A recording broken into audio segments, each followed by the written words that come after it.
آمین۔ الحمدللہ رب العالمین، الصلاۃ والسلام علی رسولہ النبی الکریم وعلی آلہ واصحابہ اجمعین۔ الحمدللہ الذی ہدانا لہذا وما کنا لنہتدی لولا ان ہدانا اللہ۔ رب اشرح لی صدری ویسر لی امری واحلل عقدۃ من لسانی یفقہوا قولی، آمین یا رب العالمین۔ اب آج ہم نے سورہ نساء ہی شروع کرنی ہے، اور یہ پہلی پہلی سورت قرآن کی سورہ فاتحہ ہے، نمبر 2 پہ بقرہ ہے، نمبر 3 پہ آل عمران ہے۔ ان تینوں صورتوں کو ہم نے بڑی تسلی سے ختم کیا ہے۔ کوئی آپ کا سوال ہو ان 3 صورتوں کے بارے میں؟ اگر کوئی سوال نہیں ہے تو آج ہم نے چوتھی صورت شروع کرنی ہے۔ اچھا، ایک بات جو ہمیں بہت اچھی طرح سمجھنی چاہیے وہ ہے قرآن کی کون سی صورت کن حالات میں اور کس وقت نازل ہوئی۔ یہ صحیح فہم قرآن ہے۔ وجہ کیا ہے؟ وجہ یہ ہے کہ جب یہ ساری چیزیں ہمیں سمجھ میں آتی ہیں نا، قرآن کن حالات میں نازل ہو رہا ہے، وہ حالات کہاں سے پتہ چلیں گے؟ جلدی بتائیں۔ سیرت نبوی سے۔ سیرت نبوی سے، بالکل آپ نے ٹھیک کہا، کیونکہ وہ پورا ہمیں پتہ چلتا ہے کہ کس ماحول میں نبی کریم صلی اللہ علیہ وآلہ وسلم پیدا ہوئے، کس طرح پھر 40 سال گزارے، کس طرح وہ اپنے معاشرے میں مشہور ہوئے صادق اور امین، اور پھر جو ہی ان کو نبوت ملی 40 سال کی عمر میں تو کس قدر لوگوں نے مخالفتیں کی۔ مکی زندگی کے 13 سال آپ پڑھیں سمجھیں، اور اس میں کثرت سے قرآن وہی نازل ہوا ہے۔ وہاں جب ان حالات کو سمجھتے ہیں اور ان حالات کی اصلاح کے لیے جب قرآن کو پڑھتے اور سمجھتے ہیں، پھر ہمیں بڑا مزہ آتا ہے، پھر ہمیں ہر طرح سے ہماری تشفی تسلی ہو جاتی ہے کہ یہ قرآن ہی ساری بیماریوں کا علاج ہے، جس نے اس معاشرے کو ٹھیک کر دیا، اور ہر معاشرے کو ٹھیک کرنے کے لیے قرآن ہی کا استعمال ہوگا تو ٹھیک ہوگا۔ ورنہ اگر قرآن سے ہٹا ہوا کوئی طریقہ استعمال کریں گے، آج دنیا دیکھ لیں کرا رہی ہے، سوشلزم، کمیونزم، امریکہ اور یورپ میں اس کو دیکھ لیں، کیپٹلزم کو، اور روس اور چائنا کو دیکھ لیں کہ کس قدر یہ سوسائٹیز برباد ہو رہی ہیں، کیا مسائل ہیں۔ حتیٰ کہ جو معاشی مسائل، معیشت ان کا مین پرپز رہا، آپ مغرب میں کوئی دیکھ لیں، اس سود نے کیا تباہیاں مچائی ہیں۔ آپ اس کو دیکھ لیں دونوں ملکوں کو کہ وہاں کس قدر لوگ پریشان حال ہیں، اور اس پریشانی کا علاج صرف اور صرف قرآن و سنت ہے، یاد رکھیں۔ اچھا، اب میں آپ کے سامنے، میں نے ہمیشہ آپ سے گزارش کی ہے، لیکن آپ میری بات کو بہت کم سنتے ہیں، کہ آپ پڑھ کے آیا کریں۔ پڑھنے سے مراد یہ نہیں کہ آپ سمجھ کے آئیں، آپ یہاں بیٹھتے ہیں سمجھنے کے لیے، لیکن آپ پڑھ کے آئیں گے نا تو آپ کو پتہ ہوگا کہ کون سی میری مشکلات ہیں، اور ان مشکلات کی وجہ سے آپ پوری طرح متوجہ رہیں گے۔ اچھا، اب میں نے آپ سے پہلے سوال 2-3 پوچھنے ہیں۔ پہلے تو مجھے یہ بتائیں کہ سورہ بقرہ کب نازل ہوئی ہے؟ 2 جلدی ہجری میں نازل۔ ہاں، 2 ہجری میں نازل ہوئی ہے۔ اچھا، 2 ہجری میں کب نازل ہوئی ہے؟ بڑا اچھا اس کا جواب یہ ہے، بدر کے بعد۔ لا حول ولا قوت الا باللہ، جنگ بدر سے پہلے نازل ہوئی ہے، کیونکہ جنگ بدر کا کوئی ذکر نہیں ہے اس میں۔ جنگ بدر کا ذکر ہے سورہ انفال میں، وہ جنگ بدر کے بعد اور اس پر تبصرہ ہے۔ تو یہ رمضان 2 ہجری میں جنگ بدر ہوئی ہے، تو رمضان 2 ہجری سے پہلے یہ صورت نازل ہو چکی تھی۔ اچھا، اس کے مین ٹاپکس کیا ہیں؟ جلدی بتائیں، فٹافٹ کریں۔ سر جی پہلے 3 گروہوں کا ذکر ہوا ہے۔ وراثت کا ہے سر، سب سے سر جی پہلے پہلے 3 گروہوں کا ذکر ہوا ہے، مومنین کا، پھر کافروں کا اور پھر منافقین کا۔ ترقی کے پھر کفار آیت کا۔ 21 میں اللہ تعالیٰ نے اپنی عبادت کا جو پوری انسانیت کو حکم دیا، پھر اس کے بعد قصہ ابلیس اور آدم کا ذکر ہے، پھر اس کے بعد رکوع نمبر 5 سے لے کر 15 تک جو ہے وہ یہودیوں کا ذکر، جو کہ انہوں نے بنی اسرائیلیوں کا، جو ان پر اللہ کے انعامات اور پھر ان کی جو سرکشی ہے اس کا ذکر ہے، اور پھر اس کے بعد تحویل قبلہ، اور تحویل قبلہ کے بعد پھر جو اس کے امامت کا جو منصب ہے وہ تبدیلی مسلمانوں کو سونپ دیا گیا، اور پھر اس کے بعد سر جی تمام احکامات جو مسلمانوں کو دیے گئے کہ ان کے کرنے کے کام کیا، ان کے احکامات نازل کیے ہوئے، کچھ ان کے سوالوں کے اوپر کچھ اللہ نے ویسے احکامات دیے۔ پھر اس کے بعد سر جی تیسرے پارے میں آیت الکرسی کا ذکر، اور پھر اس کے بعد دین کے اوپر کے لا اکراہ فی الدین، اور دین کے اندر کوئی جبر نہیں۔ تو اس کے بعد سر جی آگے اس کا کیا مطلب ہے دین کے میں کوئی جبر نہیں ہے؟ یعنی کہ زبردستی کسی کو دین میں داخل نہیں کیا جا سکتا، تو اس کے اوپر کیوں نہیں کیا جا سکتا؟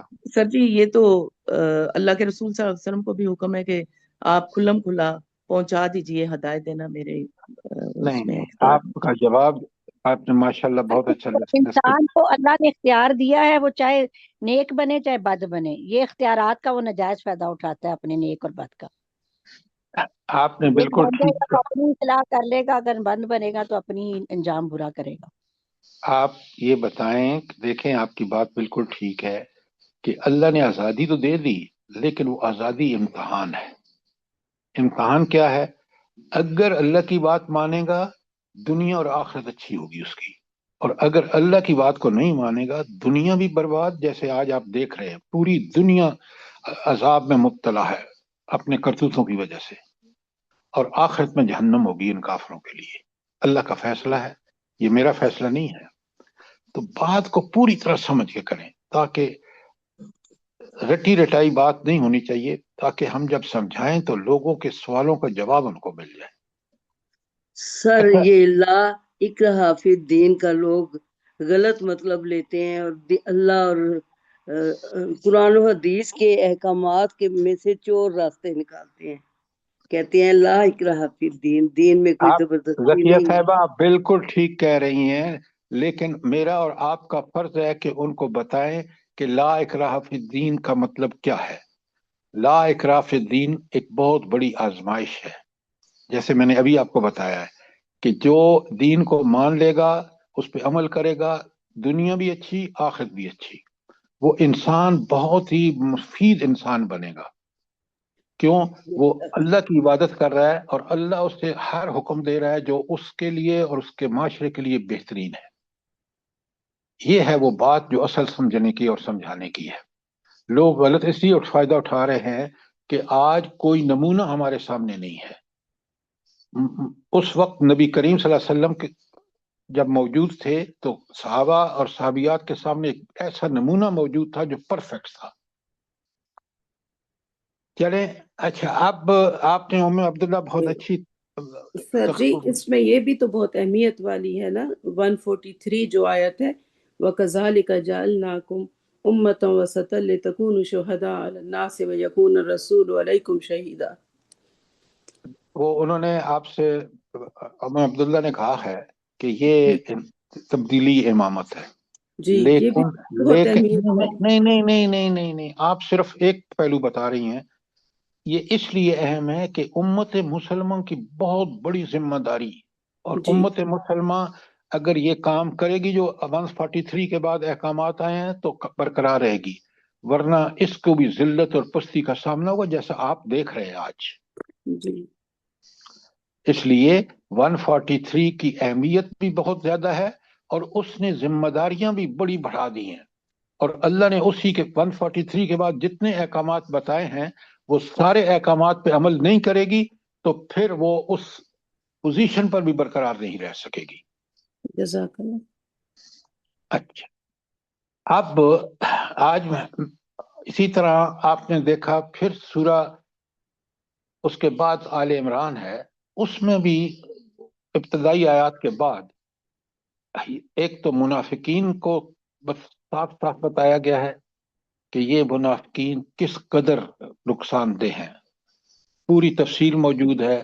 اسی طرح سورہ آل عمران میں اس کا یہ وہاں تو یہود کا ذکر تھا اہل کتاب میں سے البقرہ میں، اور یہاں ذکر ہے نصارہ کا، اور نصارہ کا بھی خاص کر جو ان کا شرک ہے کہ نعوذ باللہ کہ حضرت عیسیٰ علیہ السلام میں کوئی الوہیت ہے، وہ اس کی قرآن نے کھول کے بتایا کہ وہ بالکل انسان اور نبی تھے جس طرح سارے نبی ہیں۔ لہٰذا یہ وہ چیزیں ہیں جو ہمیں پوری طرح دین جب ہمیں کلیئر ہوتی ہیں نا، واضح ہوتی ہیں، تو پھر ہماری زندگی بھی اس دین پر عمل کرنے کے لیے پابندی کرنے میں کوئی کسر نہیں چھوڑتے ہم۔ آج ہم نے پڑھنی ہے سورہ نساء۔ اچھا، نساء نام اس لیے آیا ہے کہ بیچ میں ایک لفظ نساء آیا ہے، اس کی وجہ سے نام ہے، لیکن اس میں اگر آپ دیکھیں تو عورتوں کے حقوق کی بڑی تفصیل سے بات ہوئی ہے، وہ میں آپ کے سامنے رکھوں گا۔ اچھا، اب میں نے آپ کو بتایا ہے کہ قرآن، پہلے تو مجھے ایک سوال کا جواب دیں کہ نزول قرآن کا مقصد کیا تھا، یہ بتائیں ذرا شارٹ، جلدی بتائیں۔ ان هذا القرآن يهدي للتي هي اقوم۔ نہیں، یہ آیتیں پڑھنے سے دیکھیں، وہ میں آپ کی بات سمجھ رہا ہوں۔ اصل میں جب عام آدمی سے بات کریں قرآن کے نزول کا مقصد بڑا شارٹ خلاصہ وہ یہ ہے کہ پہلے جو اس پر ایمان لائے وہ اس ایمان کے تقاضے پورے کر کے اپنی اصلاح اور تزکیے کا بندوبست کرے۔ یہ تو فرد کے لیے قرآن کا سب سے بڑا کام ہے کہ فرد اس قرآن پر ایمان لا کر، کیونکہ ایمان سب سے پہلی چیز ہے۔ ایمان کا مطلب ہے کہ ایسا دلائل اور ایسی عقلی دلیلیں جو اس کو بالکل جما دیتی ہیں کہ حق یہی ہے، اس کے علاوہ سارا باطل ہے، اور اگر میں اس کو مکس بھی کروں گا حق اور باطل کو تو میں پھر بھی اپنی خواہشات پہ چل رہا ہوں گا۔ اللہ کا نے جو قرآن نازل کیا ہے اس پہ ڈٹ کے، جم کے، استقامت کے ساتھ، صبر کے ساتھ، شکر کے ساتھ عمل کرنا یہ فرد کا کام ہے۔ اور اگر وہ دنیا میں آدھا مسلمان اور آدھا کافر ہے تو پھر آیت بقرہ کی 85 افتؤمنون ببعض الکتاب وتکفرون ببعض فمن یفعل منکم ذلک، جو بھی یہ کام کرے گا دنیا میں بھی رسوائی اور آخرت میں جہنم۔ اسی لیے قرآن دعوت دیتا ہے کہ پورے کے پورے دین میں داخل ہو جاؤ، تمہارا مرنا جینا اوڑھنا بچھونا تعلقات انسانوں سے، اللہ تعالیٰ سے، یہ سب صرف اور صرف اللہ کے حکم کے مطابق ہونے چاہیے۔ یہ ہے نزول قرآن کا مقصد فرد کے لیے۔ اب اجتماعیت جو ہے کہ کوئی گروہ یا جماعت یا قوم، اس کے لیے دین کا یہ ہے کہ ان سب اعمال کو بروکار لا کر پورا معاشرہ ایک نمونہ ہو کہ وہ دین کے لیے کیسا کام کرتے ہیں اور کس طرح اس کو نافذ کر کے اور دینی ماحول اور دینی نظام قائم کر کے اور دنیا کے سامنے ایک نمونہ رکھ دیتے ہیں۔ اگر یہ نہیں دونوں مقصد پورے ہوتے تو ذلت اور پستی آج آپ دیکھ رہے ہیں۔ اچھا، اب پہلے تو میں آپ کو یہ بتاؤں گا اور آپ سوال کریں جتنی مرضی ہے۔ یہ سورت جو نازل ہوئی ہے نا، یہ 3 ہجری کے آخر سے لے کر اور پھر 5 ہجری کے شروع تک، کیونکہ قرآن کے اندر اس سورت کے اندر ایسی شہادتیں ہیں کہ جس سے یہ پتہ چلتا ہے کہ یہ 3 ہجری ہجرت کے تیسرے سال کے اواخر سے لے کر 5ویں سال کے شروع تک نازل ہوئی۔ اس کی وجہ میں آپ کو بتاتا ہوں۔ اس کی وجہ یہ ہے کہ ایک تو یہ سورت جو ہے اس میں جو چیزیں اس کو بتاتی ہیں ہمیں کہ اس کا زمانہ نزول کیوں ہے، یہ اس کی وجہ یہ ہے یہ 3 چیزیں ہیں. ایک تو یہ ہے کہ صلاۃ خوف کا ذکر اس میں ہے، وہ 4 ہجری میں غزوہ ذات رقاع میں نازل ہوا. پھر بنی اسرائیل 4 ہجری میں مدینہ سے بدر وہ شہر بدر کر دیے گئے، یہ 4 ہجری کا واقعہ ہے، اس کا ذکر بھی اس میں ہے. لہذا یہ جو ہے یہ 5 ہجری کے شروع تک کے واقعات اس میں موجود ہیں.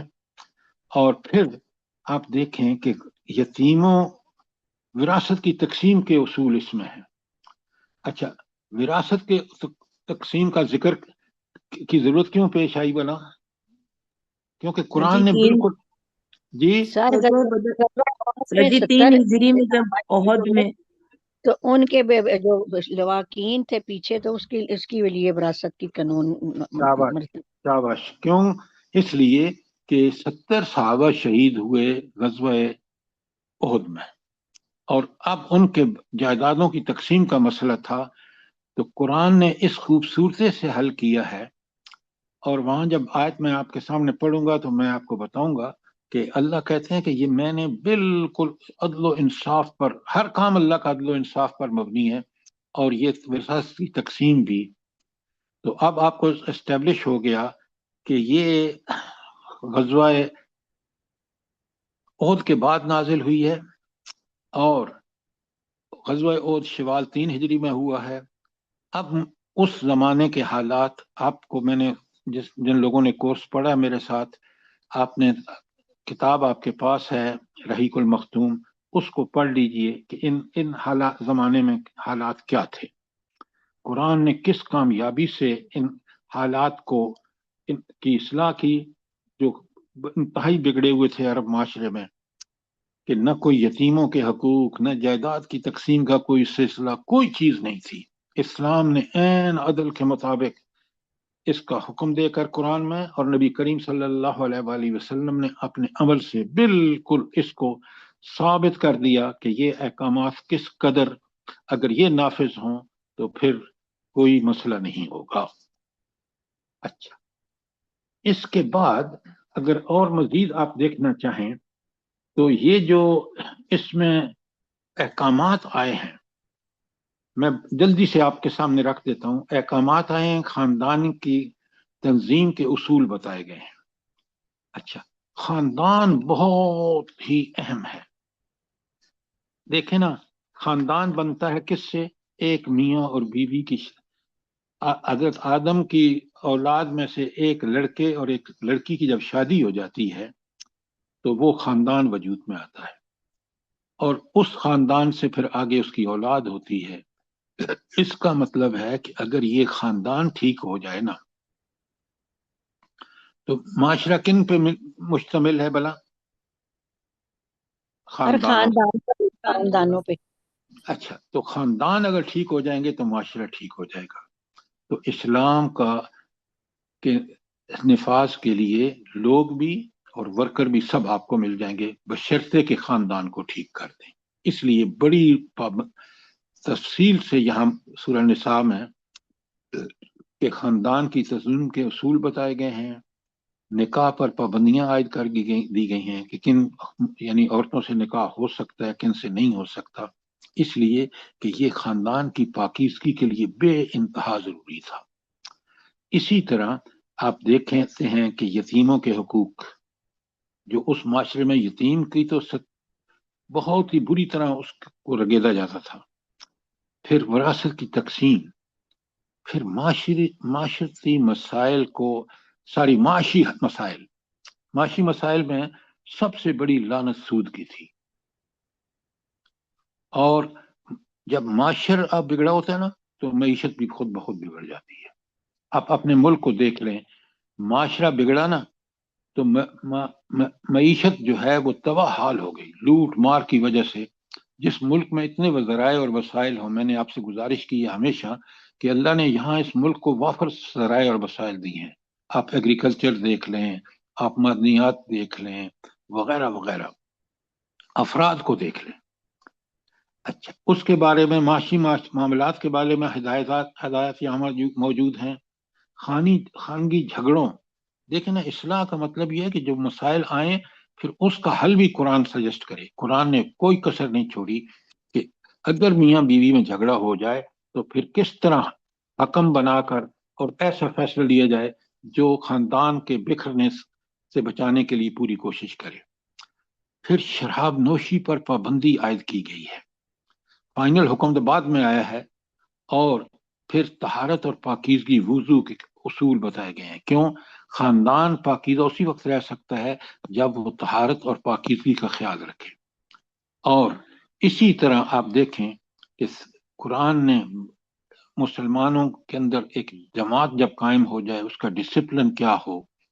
اور پھر اہل کتاب جو مسلمانوں کے سب سے بڑے اسلام کے دشمن تھے ان کے طور مشکل بتائیں کہ مخالفت کے کیا ان کے طریقے ہیں.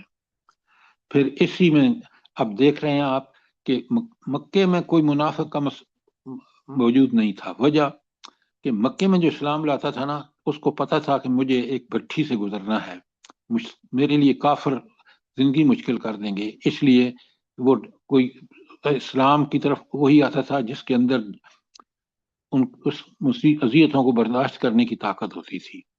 اور جب وہ ان اذیتوں کو برداشت کیا تو آپ دیکھ لیں کہ ٹیم تیار ہو گئی مکے میں کہ جب مدینے میں ہجرت ہوئی تو پھر اللہ کے رسول صلی اللہ علیہ وسلم کو افراد کی تیاری تو کرنی پڑی. کیوں کہ فیوچر میں اس کی ایکسٹینشن اور ایکسپینشن کا معاملہ تھا اسلامی ریاست کا. لیکن اس وقت کی مدینے کی ریاست کے لیے لوگ بالکل مکے میں تیار ہو چکے تھے.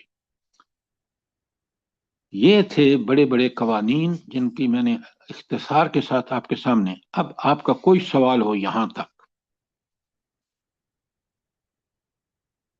اچھا، ایک اور بڑا مسئلہ درپیش تھا، مجھے بتائیں وہ کیا مسئلہ تھا جو ان 3 ہجری سے لے کر غزوہ احد کے بعد سے لے کر اور جو 5 ہجری تک کیا مسائل تھے بڑے بڑے اسلامی حکومت کو، نبی کریم صلی اللہ علیہ وسلم کی حکومت کو؟ سارے وہ جو یہودی قبیلے بعد ہو چکے تھے، بنو نذیر، بنو کینکا وغیرہ، ان کے ساتھ نمٹنا اور ان کو وہاں سے نکالنا. اچھا، اس کا مطلب یہ ہے کہ جو بالکل آپ ٹھیک کہہ رہے ہیں کہ اسلام مخالف طاقتوں سے کشمکش.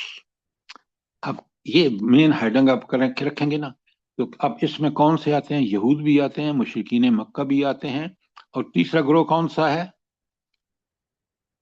منافقین کا. منافقین. یہ مدینے کے جو منافقین تھے.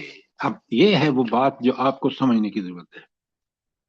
تو اس لیے یہود کی سازشیں ہوں یا منافقین کا طرز عمل ہو یا مشرکین مکہ، یہ اس وقت سب چیزیں زوروں پر تھی. اچھا، اس زمانے میں ایک بہت بڑا مسئلہ ہوا. وہ مسئلہ کیا تھا؟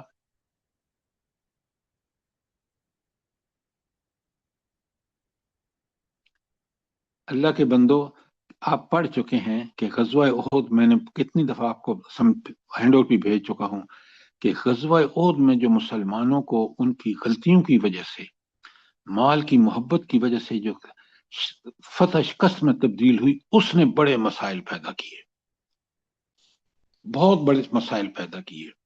مثلا ایک تو رجی کا واقعہ ہے جہاں سے ان لوگوں نے ازل اور کارا کے قبائل نے نبی کریم صلی اللہ علیہ وسلم سے آ کے کچھ لوگ مانگے تاکہ وہ دعوت کا کام کریں. اصل میں دھوکہ تھا. 10 صحابہ گئے اور 10 کے 10 کو شہید کر دیا گیا. دیکھیے یہاں آپ چیزوں کو سمجھ کے چلیں. قرآن فہمی یہ ہے کہ غزوہ بدر میں مسلمان ایسے ابھرے کہ پوری عرب دنیا میں مشہور ہو گیا کہ مسلمانوں کو تو ناقابل شکست ہے. لیکن مسلمانوں ہی کی اپنی غلطیوں اور منافقین کی غلطیوں کی وجہ سے غزوہ احد میں شکست ہو گئی. تو اس کا مطلب یہ ہے کہ وہ سارا جو بھرم بنا تھا نا غزوہ بدر میں، اس کھل گیا جب مسلمانوں نے اللہ کے رسول صلی اللہ علیہ وسلم کی بات کو بھی رد کر دیا، منافقین واپس چلے گئے تو شکست ہو گئی. اب شکست کے بعد پورے عرب قبائل جو سر جی ایک پوائنٹ کلیئر کر دیجیے گا. آپ نے فرمایا کہ مسلمانوں کی غلطیوں اور منافقین کی غلطیوں، منافقین کی تو شرارتیں ہوں گی نا سر جی؟ وہ تو شرارت سے سب کچھ کرتے، ان کی غلطیاں تو نہیں تھی۔ تو بھائی آپ مجھے یہ بتائیں، یہ جو اللہ تعالیٰ کے رسول صلی اللہ علیہ وسلم نے ان کو انسٹرکشن دی، جن لوگوں کو اس دائرے اس میں درے پر تو انہوں نے کیا کیا؟ وہ مسلمان نہیں تھے؟ جی جی، وہ تو مسلمان تھے سر جی، منافقین کا کہہ رہے۔ تو منافقین تو وہ عبداللہ بن ابی اور اس کے ساتھی تھے جو 300 بندے لے کے واپس چلے گئے۔ جی جی، یہ مسلمانوں کی غلطی تھی کہ انہوں نے غلطی کی کہ درے سے ہٹ گئے اور پیچھے سے آ کے انہوں نے حملہ کر کے مسلمانوں کی جیتی ہوئی جنگ شکست میں تبدیل ہو گئی۔ اب سمجھ آئی بات کہ نہیں آئی؟ جی جی سر جی۔ اچھا، یہ تھے وہ حالات جس میں یہ صورت نازل ہوئی۔ اب اگر آپ ان کو سامنے رکھ کے اس کو سمجھیں گے نا تو انشاءاللہ آپ دیکھیں گے کہ کن طرح مسائل کو قرآن نے پہلے ان مسائل کو ہمیں سمجھایا، اور پھر مسلمانوں نے اس سے نبی کریم صلی اللہ علیہ وسلم نے کس طرح ان چیزوں کو نافذ فرمایا کہ پھر کبھی مسلمانوں کو شکست نہیں ہوئی۔ آپ دیکھ لیں، غزوہ احد کے بعد بڑے بڑے غزوات ہوئے، آپ غزوہ احد وہ خندق دیکھ لیں یا احزاب دیکھ لیں یا فتح مکہ دیکھ لیں، خیبر دیکھ لیں، کہیں بھی مسلمانوں نے شکست نہیں کھائی۔ وجہ کہ انہوں نے پورے اخلاص سے اسلام پر عمل پیرا ہوئے، اور وہ مسلمان جنہوں نے نبی کریم صلی اللہ علیہ وسلم کی بات کو نہیں مانا احد میں، اس دیکھیں جیتی ہوئی جنگ کس طرح شکست میں تبدیل ہو گئی۔ تو اللہ تعالیٰ ان کا ساتھ دیتا ہے جو بالکل سچے پکے مسلمان ہوں۔ اب کوئی سوال ہو یہاں تک؟ اب میں شروع کروں گا سورہ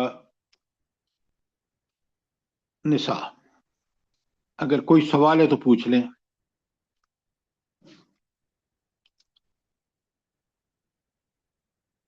یہ دہرائی کا مقصد یہ ہوتا ہے کہ یہ چیزیں آپ کے ذہن میں پختہ ہو جائیں اور آپ پوری طرح قرآن کا مقصد سمجھیں۔